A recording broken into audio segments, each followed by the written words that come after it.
the Seiko SPB453, the more affordable 62 MAS style watch from Seiko in a more traditional layout. 3 o'clock crown, kind of more normal-ish case design. It's not a wild case. I get it. This is for the people that want Seiko, what they can bring to the table, the in-house, the affordable price point, the good quality watch that has lasted decades. I mean, this design is from 1965, and you don't want a weird looking Seiko with an offset crown or a cushion case or something like that, but you also don't want, you know, a nicer, higher end Doxa or something like this. Arguably not really nicer though, if you think about it. Exquisite carries these, by the way, too.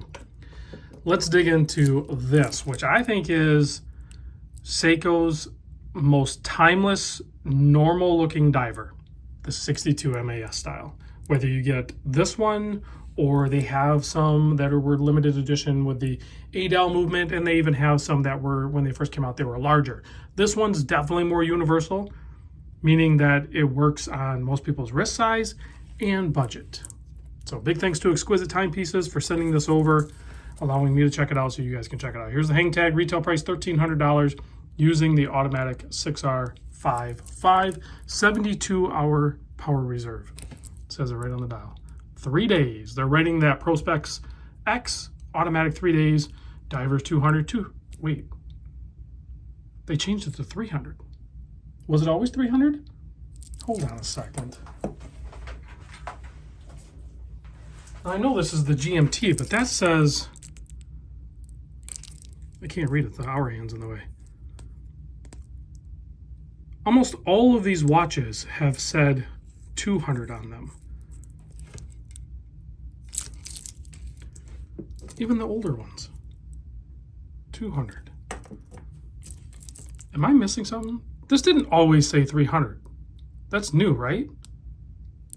I just caught that, sorry.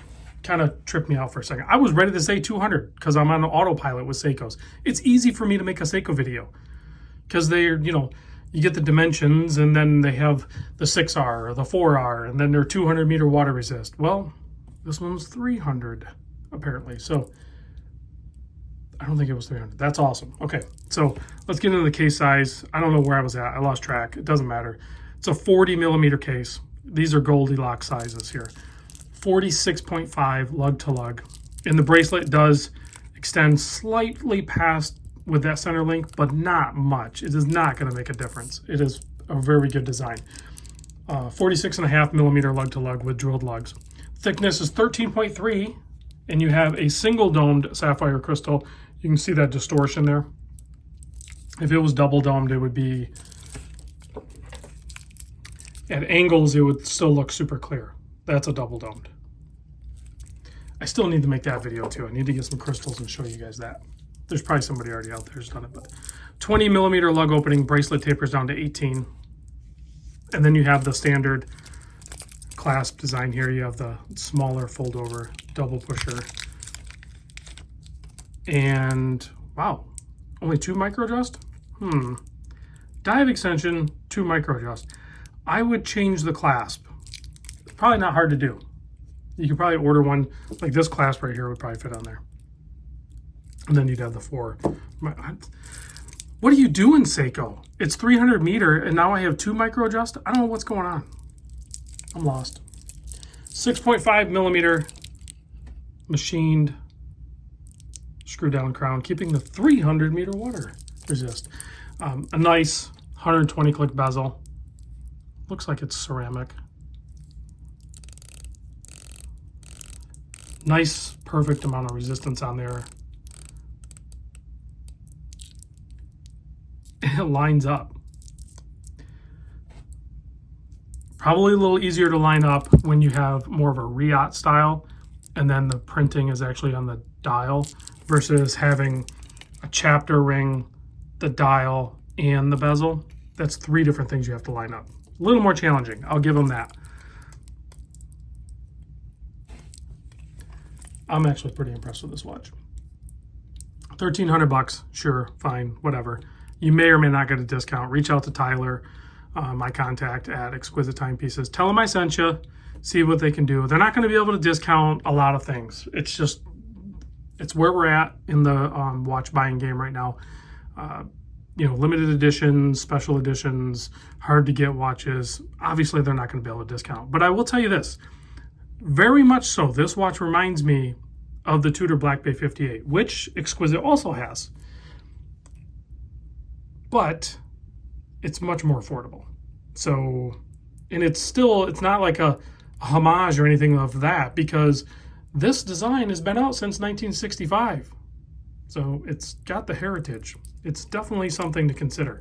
Let's pop it on my 7 1/4 inch wrist so you can see what that looks like.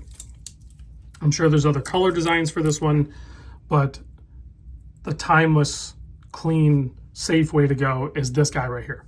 The black dial, black bezel, nice white colored for the printing on the bezel, as well as the markers and handset. The date is stuffed in between the 4 and 5.